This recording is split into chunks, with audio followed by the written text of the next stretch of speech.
History is filled with tales of kings and generals, despots and freedom fighters. They are remembered because they took a stand. One such outstanding figure in the annals of history is Charles de Gaulle. Charles de Gaulle was a French military officer at the outbreak of the Second World War. With Nazi Germany at the height of its power, Charles de Gaulle played a pivotal role in winning the Second World War due to his many years of military experience, no-nonsense attitude, and rallying much of France to his side. This made him a force capable of fighting Hitler's regime and proved vital for the Third Reich's defeat. Born in the city of Lille in northern France, Charles-André Joseph-Marie de Gaulle was part of a deeply religious family of Catholics. His family was full of intellectuals and nationalists who helped shape him into the man he would be in the years to come. After receiving an education at Saint-Cyr, the premier French military academy equivalent to West Point, de Gaulle, along with tens of thousands of fellow Frenchmen, fought in the First World War. After the war, Charles de Gaulle continued to serve in the military. During this time, he wrote The Army of the Future, calling for France to modernize its armed forces with mechanized weapons such as tanks, something the Germans did, but the French did not. Only a colonel at the outbreak of the Second World War, Charles de Gaulle fought hard during the German invasion, gaining some of the few victories of the Allies during the Battle of France. While the government prepared to surrender, de Gaulle instead proposed a retreat to the French colonies in Africa. Unfortunately, the French government surrendered on the 22nd of June, 1940. His superior military tactics, demonstrated in his victory at the Battle of Moncornet, and his book, The Army of the Future, as well as his 28 years of military experience prior to the Second World War, made Charles de Gaulle a key figure in defeating the Third Reich. Even though he was gaining support in France, he was constantly on the verge of losing support with the Allied powers, not only for his insistence of keeping full control of action, but also for what Churchill described as patriotic arrogance.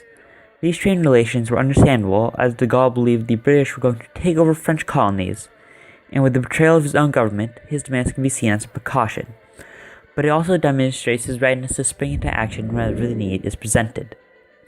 As the liberation of France began, French forces were there and fought alongside the British and American troops. On August 20th, 1944, the 2nd Free French Armored Division liberated the French capital of Paris. On the 26th of that same month, gunfire erupted on de Gaulle's procession. More gunfire occurred as he entered the Notre Dame Cathedral, where he was to be received as head of the provisional government by the Committee of Liberation. Although his generals Leclerc and Koenig tried to rush him inside, de Gaulle simply walked with his posture straight and head held high. Later that same day, he gave his famous words on the continuity of the Third Republic at the Hôtel de Ville. His spirit only encouraged many Frenchmen to rebuild and keep fighting to free all of France. His refusal to sit on the sidelines and his refusal to show fear in the face of danger demonstrated his no-nonsense attitude and his determination to fight and never surrender. However, this freedom didn't come with a price, as the country began to collapse without a formal leadership. Charles de Gaulle, in an effort to save the Republic, went on a tour of the country, giving speeches and curbed the communist resistance that was underway. Having the full support of the people was the only way to recapture the rest of France, and de Gaulle understood this need. In May of 1945, the Germans surrendered to American and British forces, and an armistice was signed. Soon afterwards, in October of that same year, elections were held to decide the fate of newly reunited motherland.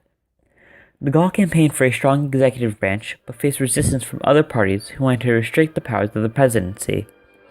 Communists clashed with the socialists, de Gaulle, and the Popular Republican movement as to how long the assembly should be in power. However, only 2 months after taking charge of the government, de Gaulle stepped down because of the dominant Communist Party's interference in how he refused to put communists in any major positions. Despite the political divisions, de Gaulle was the glue that held the country together. In fact, it has at times been suggested that when Charles de Gaulle later returned to the presidency in the early days of the Fifth French Republic, he was the Fifth French Republic. Although he could be stubborn at times, he can easily be recognized today as the savior of France. It would have been possible for the Allies to secure France without a resistance to the motherland, and the voice of that resistance came from Charles de Gaulle.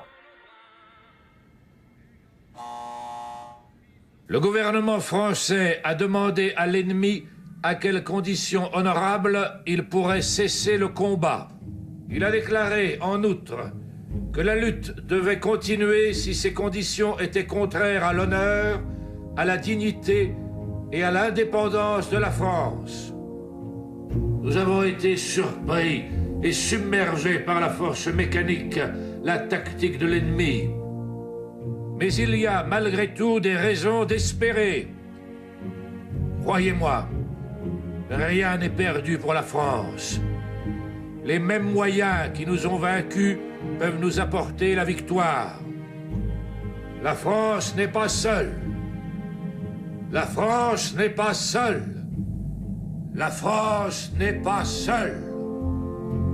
Elle peut faire bloc avec la Grande-Bretagne et disposer d'immenses réserves. La guerre n'est pas tranchée par la bataille de France. Toutes les fautes qui ont été commises n'empêcheront pas qu'un jour l'ennemi sera écrasé. Cela pourra se faire grâce à une force mécanique supérieure encore. Le destin du monde est là. Moi, Général de Gaulle, actuellement à Londres, j'invite les officiers et les soldats français qui se trouvent actuellement en Grande-Bretagne à se mettre en rapport avec moi. Ceci vaut également pour les ingénieurs et ouvriers spécialistes de l'armement qui se trouvent déjà en Grande-Bretagne ou qui viendraient à s'y trouver. Quoi qu'il arrive, la flamme de la résistance française ne doit pas s'éteindre et ne s'éteindra pas. Demain, comme aujourd'hui, je parlerai à la radio de Londres.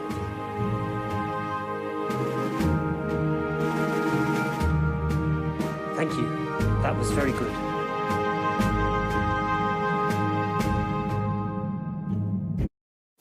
For taking a stand in the face of evil, Charles de Gaulle is known as the savior of France.